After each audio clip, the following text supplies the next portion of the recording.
Amen. Dis avec moi rencontre. Dis avec moi rencontre. C'est la nouvelle série dans laquelle nous sommes.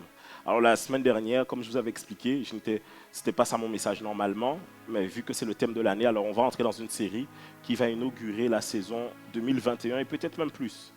Donc la saison dans laquelle nous sommes, c'est la saison de rencontre, rencontrer Dieu et rencontrer les âmes. Ton voisin, on aurait dit qu'il n'a pas suivi le 31 décembre. Dis avec moi, rencontrer Dieu et rencontrer les âmes. Rencontrer Dieu et rencontrer les âmes perdues. Amen. Et ce matin, je ne serai pas long, mais je vais aborder quelques points avec vous ensemble. J'aimerais que vous puissiez tout simplement participer. Là, vraiment, on est un peu, comme on a deux cultes, il y a plus d'espace. Donc tu as plus d'espace pour t'exprimer. Amen.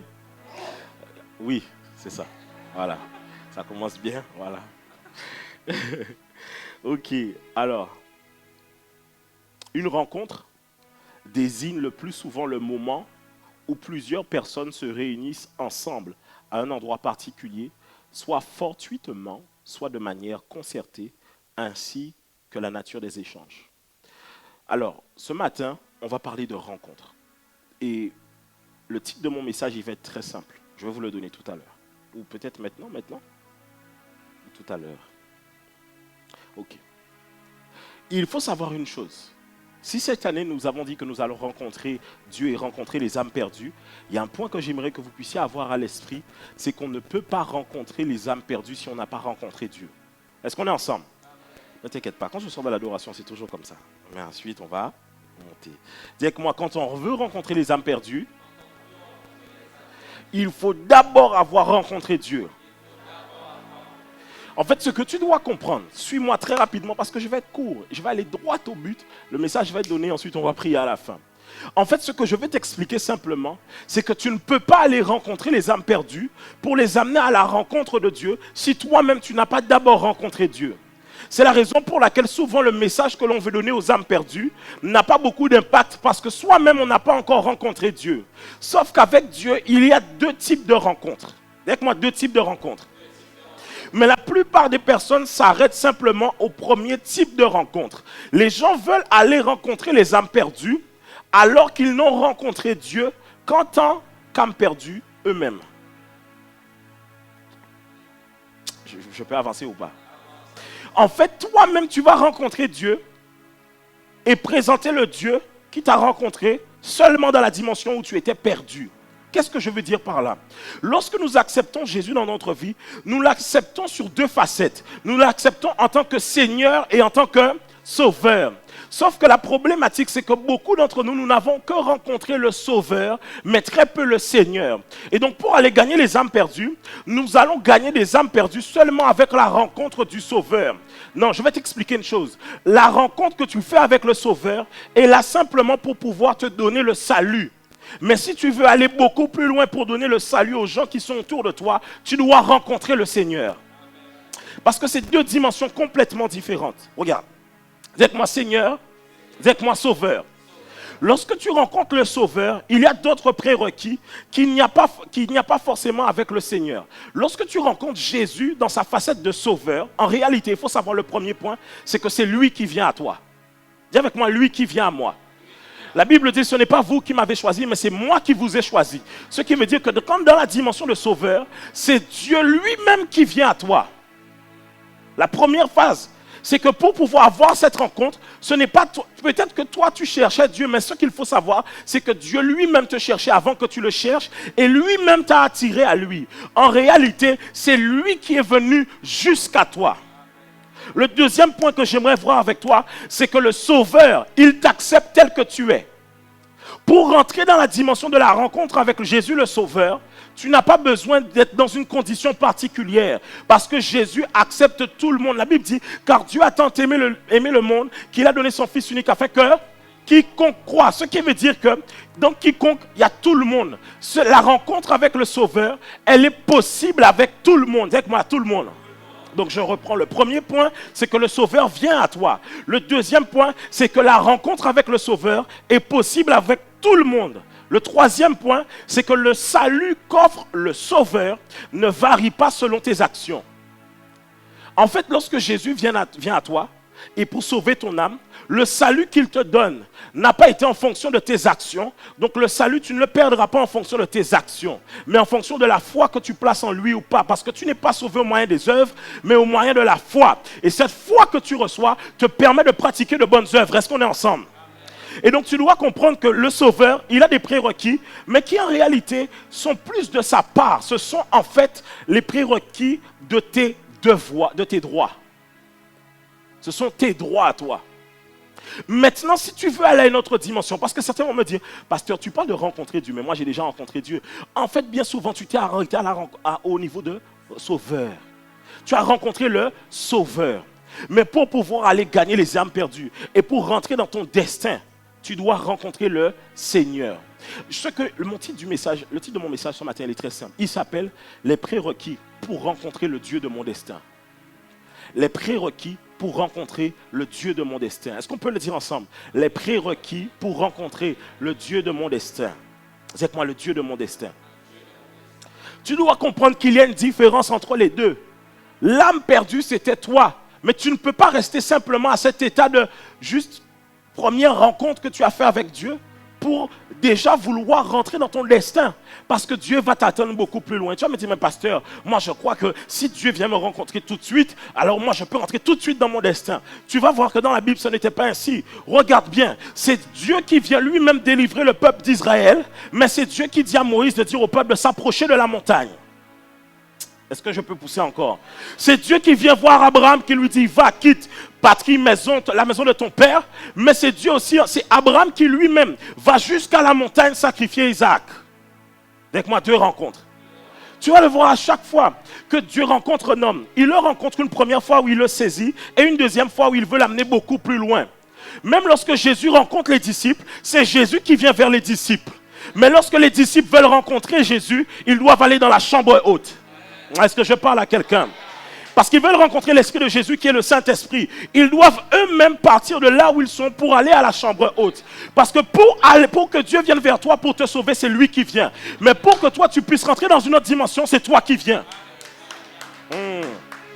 Et c'est là le point. Regarde bien. Si tu regardes la parole de Dieu, tu verras qu'à chaque fois que Dieu fait quelque chose avec un homme, il rencontre cet homme au départ. Mais ensuite, il dit à cet homme, si tu veux aller plus loin, toi, viens me rencontrer. C'est en ce sens que Jacques dit, celui qui s'approche, approchez-vous de Dieu et Dieu s'approchera de...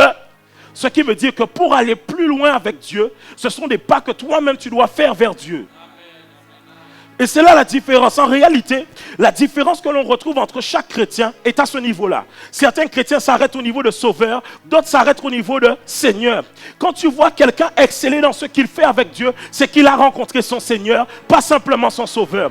Tu te poses des questions. Pourquoi mon frère et ma soeur à côté de moi est aussi excellent dans ce qu'il fait? Pourquoi quand il prie, il prêche, il chante, c'est aussi bon? C'est parce qu'il a rencontré son Seigneur. Et lorsque tu rencontres le Seigneur, il te donne un destin. C'est le Seigneur qui donne un destin. Vous voulez savoir pourquoi?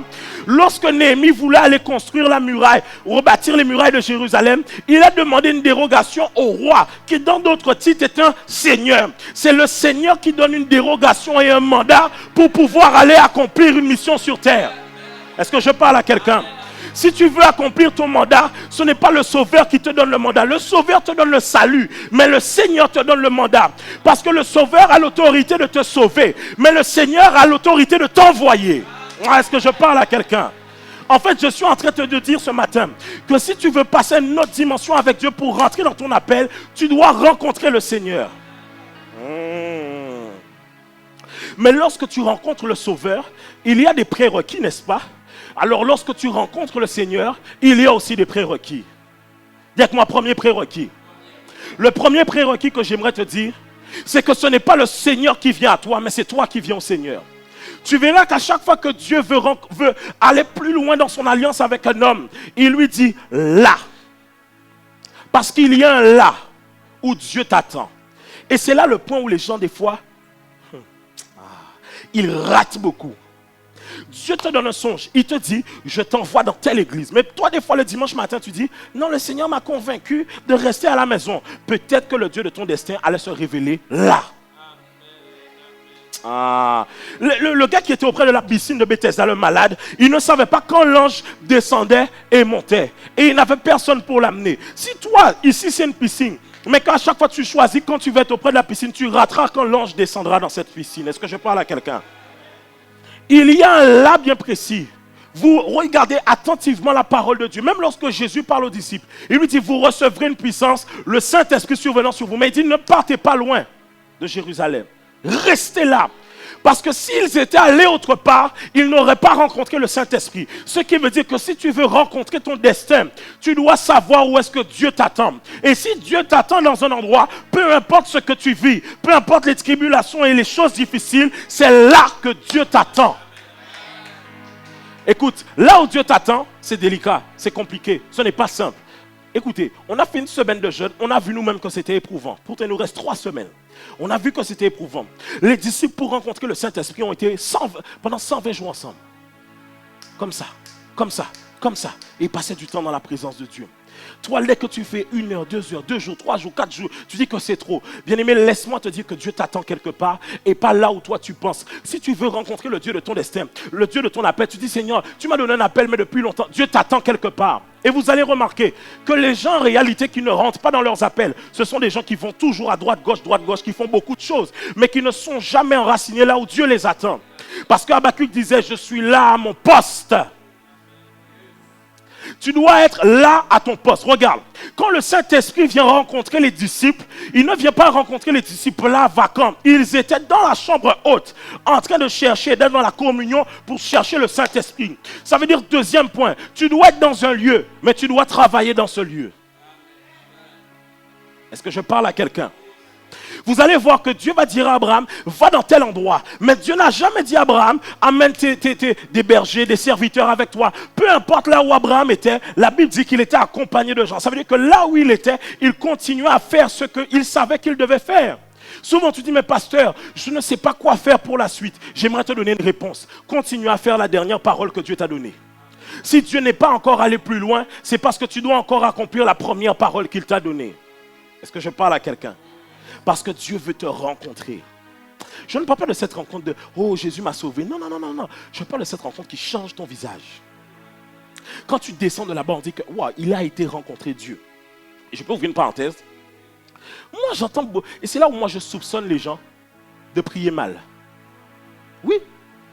J'entends les gens qui disent « Moi, je prie, hein, je cherche Dieu, je fais ceci. » Mais quand vous voyez leur comportement et leurs actions, vous vous demandez quel Dieu qu'ils ont rencontré dans le secret. Quel est le Dieu que tu rencontres chaque jour, mais qui ne change pas ton cœur? Cela veut dire que tu veux retourner constamment dans la rencontre du Sauveur, là où le Seigneur t'attend. Pourquoi? Quand tu rentres dans la présence du Sauveur, il te dit, Psartek, tu es sauvé. Tu es sauvé. Quand tu rentres dans la dimension du Seigneur, le Seigneur te dit, change ça, change ça, change ça, change ça. Change ça. Et c'est pour ça que beaucoup de gens n'aiment pas aller dans les temps de prière. Parce que Dieu leur parle sur leur vie et leur dit de changer des choses qu'ils ne veulent pas abandonner. Quand tu rencontres le Seigneur, ça fait mal. Ce n'est pas plaisant. Et c'est là où pour aller plus loin avec Dieu, tu dois sortir dans les émotions qui te font chercher toujours le confort et ce qui est plaisant pour toi.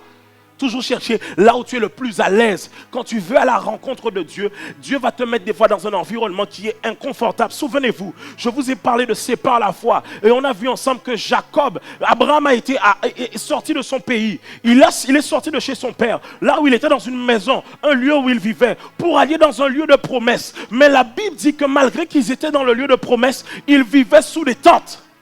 Ce qui veut dire que Dieu t'envoie dans le lieu de la promesse. Mais parfois Dieu te garde dans des tentes. Une situation inconforme. Le lieu de la rencontre avec Dieu n'est pas toujours ce à quoi tu t'attends. Dieu parfois... Parce que j'arrive sur le 3e point. Est-ce que je peux arriver? Le 3e point que j'aimerais te dire ce matin, c'est que pour rencontrer le Dieu de ton destin, tu dois te dépouiller. Tu dois te dépouiller. Est-ce qu'on peut prendre Exode 3? Moïse faisait paître le troupeau de Jéthro, son beau-père, sacrificateur de Madian. Et il mena le troupeau derrière le désert et vint à la montagne à Horeb. L'ange de l'Éternel lui apparut dans une flamme de feu au milieu d'un buisson. Moïse regarda, et voici le buisson était tout en feu, et le buisson ne se consumait point. Moïse dit, je veux me détourner pour voir quelle est cette grande vision, et pourquoi le buisson ne se consume point. Verset suivant. L'Éternel vit qu'il se détournait pour voir, et Dieu l'appela du milieu du buisson, et dit, Moïse, Moïse. Il répondit, me voici. Dieu dit, n'approche pas d'ici, ôte tes souliers de tes pieds, car le lieu sur lequel tu te tiens est une terre sainte. Et il ajouta, je suis le Dieu de ton père, le Dieu d'Abraham, le Dieu d'Isaac, le Dieu de Jacob. Moïse se cacha le visage, car il craignait de regarder Dieu. Est-ce qu'on peut acclamer le Seigneur pour sa parole? Est-ce que tu peux revenir sur la première slide? On va regarder le texte ensemble. Moïse faisait paître le troupeau de Jéthro, son beau-père, sacrificateur de Madian, et il mena le troupeau derrière le désert. Premier point, souvenez-vous, je vous ai dit que Dieu vous attend dans un lieu, mais que dans ce lieu, Dieu attend que vous puissiez travailler. Moïse était en dehors d'Égypte, mais il faisait paître le troupeau de son beau-père. Tu veux rencontrer Dieu, mais Dieu ne rencontre pas les inactifs. Et je dis, Dieu ne rencontre pas les inactifs. Je vais redire encore. Dieu ne rencontre pas les inactifs. Tu vas faire 30 ans, 40 ans de ta vie chrétienne. Seigneur, j'attends que tu viennes. J'attends que tu viennes. Il ne va jamais venir. Dieu attend de toi que tu sois en mouvement. Parce que lorsque tu rencontres le Sauveur, tu as déjà assez de puissance pour être en mouvement. Tu ne peux pas rester statique. La Bible dit que l'Esprit de Dieu est comme le vent. On ne sait d'où il vient et on ne sait où il va. Dis-moi, on ne sait d'où il vient et on ne sait où il va. Mais toi, depuis que tu as accepté Jésus, tu es pire que Dieu. Hier, aujourd'hui, éternellement. Je suis le même hier, aujourd'hui et éternellement. Tu dois upgrade. Tu dois faire un glow up. Dis avec moi, glow up. Je peux avancer. Vous voyez, je vous ai dit ensuite que le lieu des fois, c'est un lieu inconfortable. Il dit, il mena le troupeau derrière le désert. C'est même pas dans le désert. Derrière le désert. Ensuite, il vint à la montagne de Dieu, à Horeb. Parce qu'il y avait un lieu où Dieu était. On ne rencontre pas le Dieu de son destin où on veut. On le rencontre dans un secret, un lieu caché. Un lieu où Dieu est là et attend que tu puisses venir jusqu'à lui. Je peux avancer ou pas? L'ange de l'Éternel lui apparut dans une flamme de feu au milieu d'un buisson. Moïse regarda et voici le buisson était tout en feu et le buisson ne se consumait point. Il dit, je veux me détourner pour voir quelle est cette grande vision et pourquoi le buisson ne se consume point. L'autre point que j'aimerais voir avec toi, c'est que lorsque tu veux aller à la rencontre de Dieu, souvent, Dieu s'est déjà manifesté dans le lieu où il t'attend, mais tu ne regardes pas. Ah là, non, je vais y arriver. Là, est-ce que je peux ouvrir ou pas?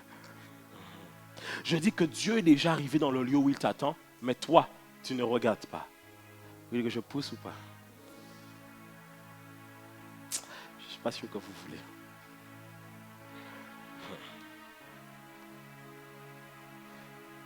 Écoutez, moi je connais des gens qui me disent, pasteur, je cherche quoi faire. Et quand le Seigneur te donne un songe pour te dire quoi faire, là où tu es, tu ne le fais pas. C'est que tu ne cherches pas quoi faire. Tu veux...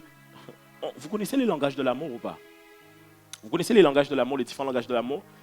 Il y a différents langages de l'amour. Il y a les présents, les services rendus, les temps de qualité, le toucher et les paroles valorisantes.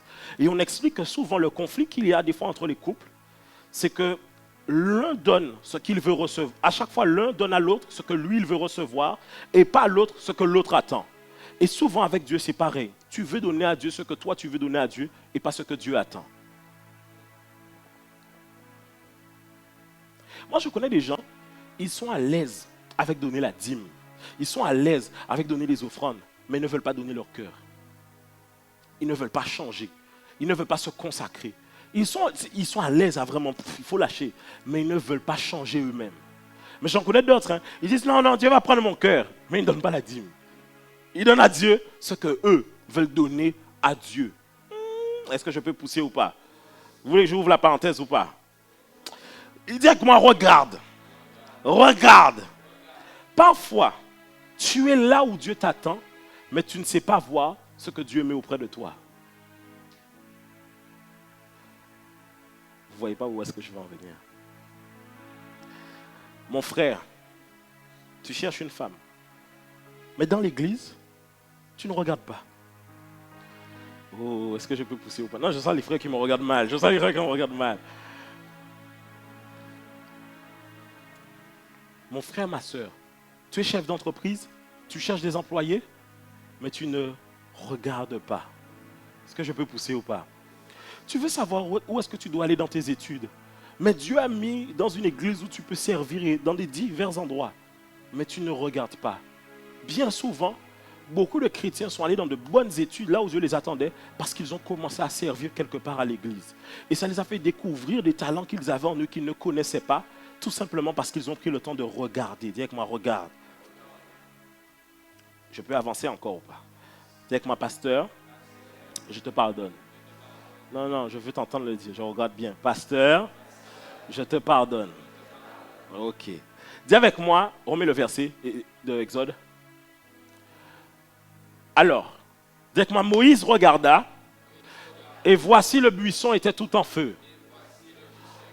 Et le buisson ne se consumait point. Dis avec moi, et le buisson ne se consumait point. Il y a plusieurs choses que l'on peut dire de ce passage. Mais voici ce sur quoi le Seigneur me dit de mettre un point. C'est qu'il me dit de te dire que si tu viens à la rencontre de Dieu, entre lui et toi, lui, il ne consumera pas. Je vais reprendre. Si tu viens à la rencontre de Dieu, entre lui et toi, ce n'est pas Dieu qui va se courber. Si tu viens à la rencontre de Dieu, entre lui et toi, c'est toi qui vas faire des concessions, pas Dieu. Si tu viens à la rencontre de Dieu, c'est toi qui vas se dépouiller, pas Dieu. Si tu viens à la rencontre de Dieu, il y a un feu dans ce lieu, ce n'est pas Dieu qui va se consumer, mais c'est toi. Pourquoi? Beaucoup de gens veulent faire des choses, mais ne veulent pas accepter le changement. Ils ne veulent pas changer. Beaucoup de parlotte, mais quand il s'agit d'agir et de changer, les gens ne veulent pas changer. Sauf que tu dois comprendre que Dieu résiste aux orgueils. Ça veut dire qu'il a la tête dure face à ça. Tu es face à Dieu. Ce qui te maintient souvent, c'est l'orgueil. Et Dieu est là. Il te dit, mon ami, dans ce feu-là, moi, je ne vais pas me consumer. C'est à toi d'abord, c'est toi là, de baisser, de te courber pour rentrer là où tu veux aller. Beaucoup de gens veulent des réussites dans certaines choses, mais ne veulent pas appliquer la parole de Dieu pour réussir. Tu veux pouvoir aller loin dans le ministère, mais tu ne veux pas appliquer les principes de soumission à l'autorité. Tu ne veux pas appliquer les principes de soumission à la parole de Dieu. Est-ce que je parle à quelqu'un? My God, je peux pousser ou pas? Beaucoup de gens, des fois, veulent des succès dans certains domaines de leur vie, dans les finances. Ils veulent de grandes entreprises, être dans l'abondance, mais ne veulent pas appliquer les principes financiers de Dieu. Quand on te parle de la dîme, ça tu dis non, la dîme n'est pas de Dieu. Pourtant, tu es dans les dettes depuis longtemps, mais tu ne veux pas te soumettre à la parole de Dieu. La Bible dit que le buisson ne se consume point. Madame, tu es à l'église, ou monsieur, tu es à l'église. Souvent dans les foyers, en réalité, c'est parce qu'ils ne comprennent pas que le buisson ne se consume pas. Dieu ne va pas changer pour toi, c'est toi qui vas changer pour Dieu. Est-ce que je parle à quelqu'un? Trop souvent, les gens veulent rester sur leur position. Non, c'est comme ça et puis c'est comme ça. Dieu ne va pas changer pour toi. C'est toi qui vas changer pour Dieu. Dieu ne va pas arrêter les choses pour toi. C'est toi qui vas arrêter pour Dieu. C'est pour ça qu'il dit, ôte tes souliers de ce lieu parce que cette terre est sainte. En réalité, c'est parce que Dieu était là que ce lieu était saint. Tes chaussures, c'est des fois ce qui te met un peu la fierté, ce qui fait que tu te sens bien, ce qui te donne un peu le zèle pour faire des choses, pour dire que par moi-même je peux le faire. Dieu te dit, ôte tes chaussures de ce lieu. Et souvent les gens ne veulent pas. Ils disent non. On te dit que les relations en mariage, c'est pas bon. Dieu n'est pas dedans. Tu dis, mais pasteur, il m'aime. Dieu dit, moi, je vais me consumer. Je ne vais pas me consumer. Toi, oui.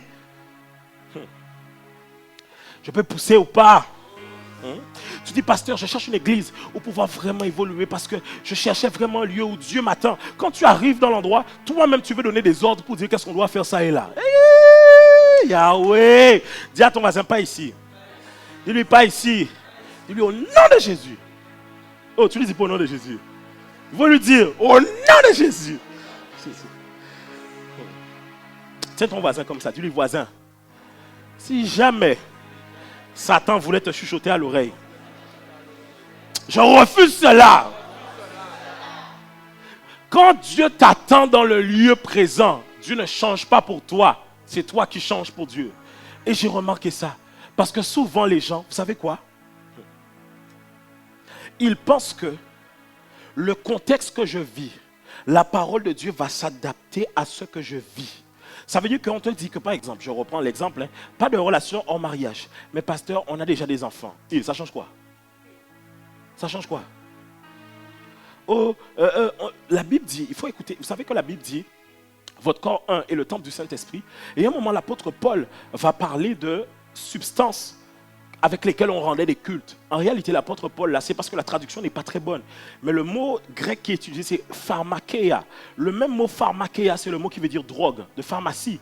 Et en réalité, l'apôtre Paul prohibe l'usage des drogues. Mais toi, tu dis, mais pasteur, ça me détend et je suis connecté à Zion. I feel free, pasteur. Et puis, ça détend les muscles. Hein. Mais la Bible dit que l'usage des drogues. Alors, je ne vais pas arriver sur tout ce qui est médical. Il faut me laisser là-bas, ok? Amen ou pas? Amen. Et c'est ça le point. C'est que trop souvent, on pense qu'on veut venir devant le buisson ardent et on dit, moi, je suis l'exception. Tu es l'exception de quoi? 7 milliards d'êtres humains sur Terre maintenant. Mais il y en a qui sont morts. Ça veut dire qu'il y en a eu beaucoup. Toi, tu es l'exception de quoi? Même Jésus ne s'est pas plié à l'exception de la loi, que pour le péché, il faut la mort. Donc lui, il a été à la mort pour le sacrifice de toute l'humanité. Même Dieu ne s'est pas dérogé à la règle de ça. Toi qui l'as marqué que le salaire du péché, c'est la mort. Si Dieu lui-même s'est soumis à sa propre parole, pourquoi toi, tu ne veux pas te soumettre à la parole de Dieu? Ce qui veut dire que tu te crois au-dessus de Dieu. Oui. Parce que si Dieu lui-même se soumet à sa propre parole et que toi, tu ne veux pas, c'est que tu penses que tu es au-dessus de Dieu. Je vais te dire une chose. La Bible dit, médite ce livre de la loi jour et nuit. Alors tu auras du succès dans tes... Médite ce livre de la loi jour et... Ce qui veut dire qu'il y a une corrélation entre l'application de la parole de Dieu et la réussite. Peu importe ce que tu veux, si tu n'appliques pas la parole de Dieu, tu ne vas pas réussir. Et je disais une fois cela. Je disais, les gens se trompent souvent. Vous savez pourquoi? Parce que les gens se disent, oui, mais tels, ils ne font pas ça, ça, ça et ça, et ils réussissent. Je lui dis, non, dans ce cas-là, ils ne réussissent pas. En fait, le succès que tu vois est un mauvais succès. Parce qu'un succès n'est pas simplement le fait d'avoir de bons résultats, c'est de savoir comment tu es arrivé jusqu'à ces résultats. Dieu n'était pas intéressé de savoir est-ce qu'Adam et Ève étaient nus, il était intéressé de savoir qui leur a dit qu'ils étaient nus. Est-ce que je parle à quelqu'un? Dès que ma rencontre. Dieu dit, c'est là. Il dit qu'il y a un endroit pour le rencontrer. Deuxièmement, en réalité, il y aura une lutte. J'ai déjà eu Axel, venez, très rapidement. Regarde. Imaginons que ici, c'est la même personne. Directement la même personne. Imaginons que c'est la même personne. Il y a toi avant.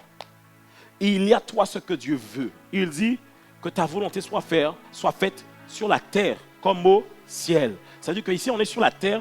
Ça veut dire que voici l'homme qui est sur la terre. Voici l'homme que Dieu a prévu que tu sois.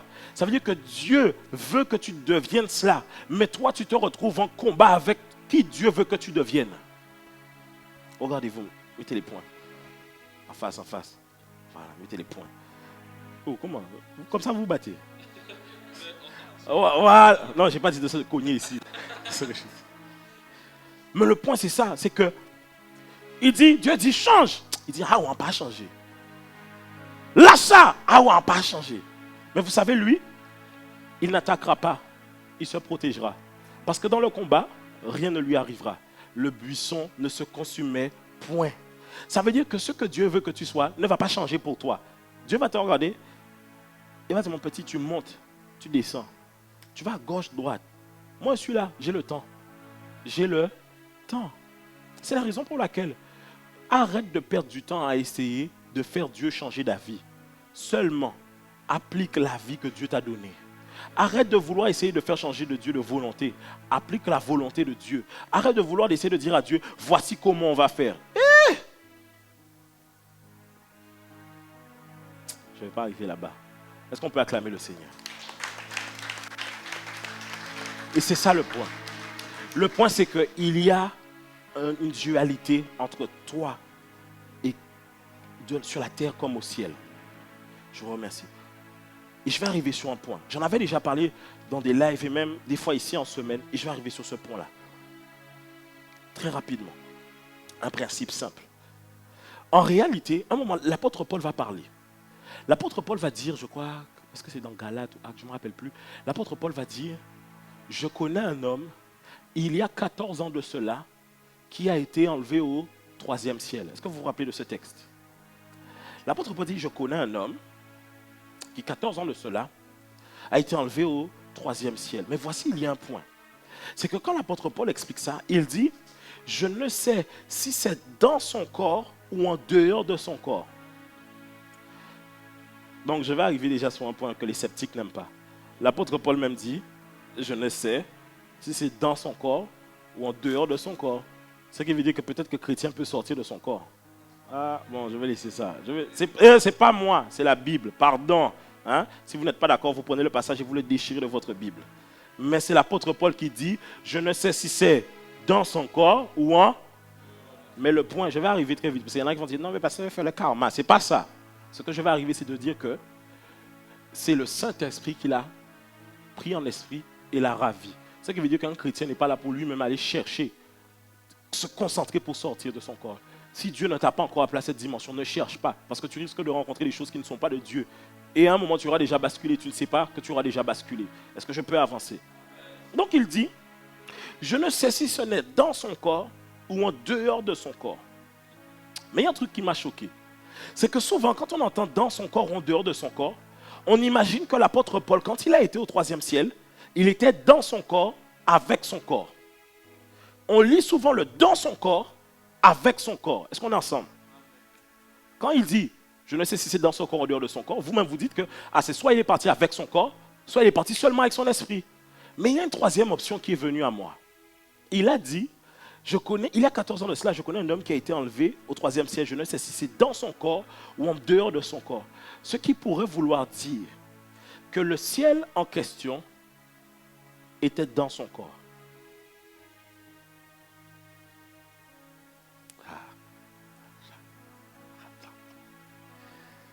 Pasteur, comment ça? Regardez. Le ciel, c'est là où Dieu réside, n'est-ce pas? Est-ce que le ciel, c'est là où Dieu réside? Le 3e ciel, on parle du 3e ciel. C'est là où Dieu réside. Okay. Sauf qu'il y a un point.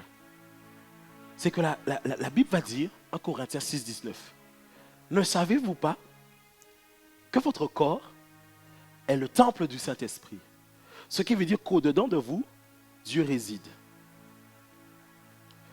Vous me dites, pasteur, mais ce n'est pas suffisant pour justifier cela. Si vous allez dans Exode, vous feuilletez le livre d'Exode, Exode 20 et Exode 30, Exode 22 et Exode 30. La Bible va dire un moment, va donner des instructions pour placer l'arche, le propitiatoire à certains endroits. Et Dieu va dire une phrase. Dieu va dire, c'est là que je me rencontrerai.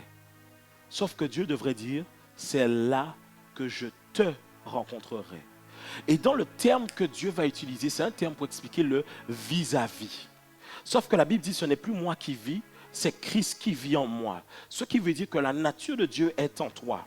Ce qui veut dire que si tu désires rencontrer Dieu, il est aussi à l'intérieur de toi. C'est là où la chanson, ici comme au ciel, était très forte.